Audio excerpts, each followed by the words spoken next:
You're replaying it again. The thing you said, the look they gave you, whether they think less of you now. You tell yourself to stop caring what people think, and you can't. Not because you're weak, because you're the kind of mind that notices everything, every flicker, every pause, every shift in the room. Just don't care is useless advice for you. The same way, just relax is useless to an insomniac. But here's what nobody tells you. There's a real reason you can't stop. It's built into you. There's a fact that should set you half free tonight.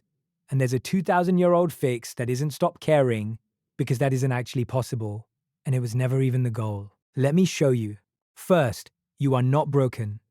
Psychologists even have a name for the thing that makes you care, the sociometer. The idea, from a researcher named Mark Leary, is that your self-esteem isn't really a measure of you. It's a gauge, an internal needle that rises when you feel accepted and drops when you feel rejected. And it evolved, for a brutal reason, for almost all of human history, to be cast out of the group meant death. Alone, you didn't survive the winter. So the brain grew an alarm that goes off the instant it senses disapproval. That alarm is not a character flaw. It's ancient survival hardware, running in all of us. And if you're perceptive, if you catch every face and tone, your gauge is simply more sensitive. You're not caring too much. You're detecting more. Your needle moves at signals most people never even register. So caring isn't the problem. Here's the problem. The trap is when your sense of worth gets wired directly to that gauge, when am I okay as a person becomes the very same question as did they approve. A psychologist named Jennifer Crocker spent years studying exactly this. People whose self-worth depends on outside approval. And the finding is sobering.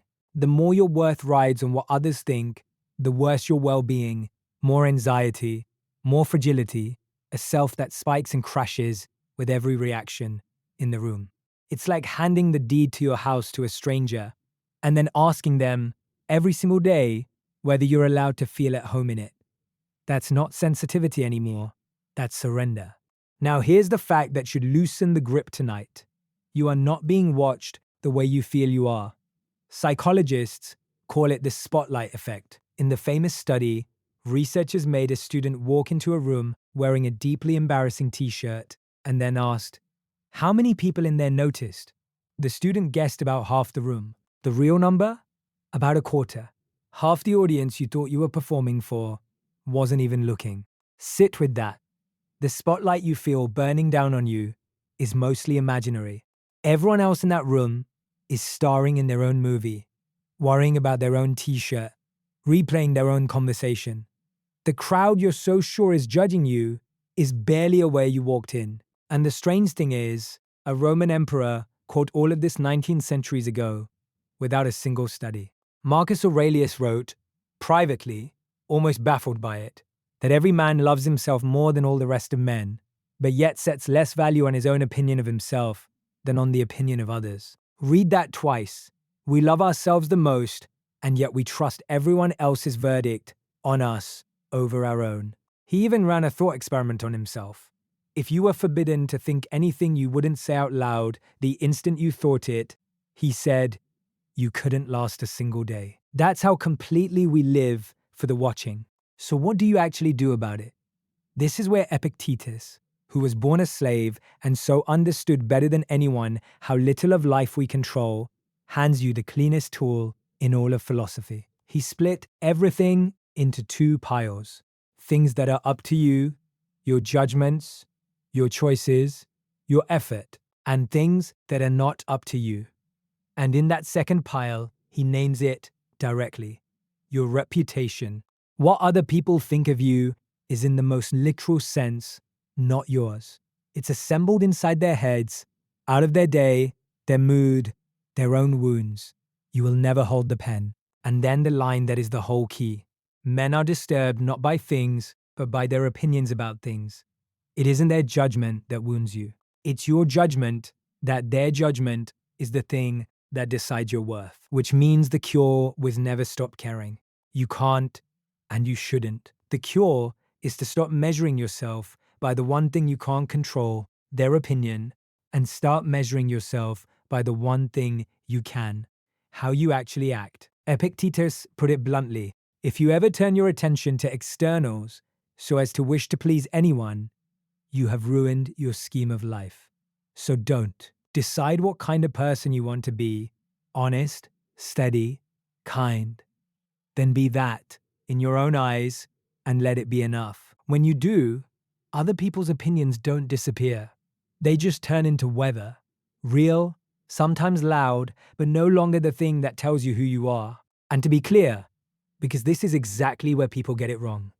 This is not don't care about anything. The Stoics cared ferociously about being honest, just, good. Marcus's whole discipline was minding his own conduct.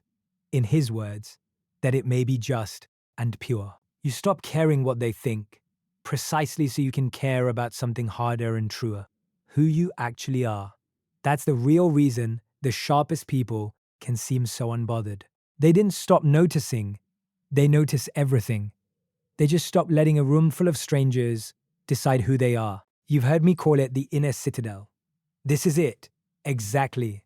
The one part of you no crowd can reach. So tonight, 3 moves. 1, when the worry fires, name it. That's the sociometer, ancient hardware, doing its job. 2, remember the t-shirt.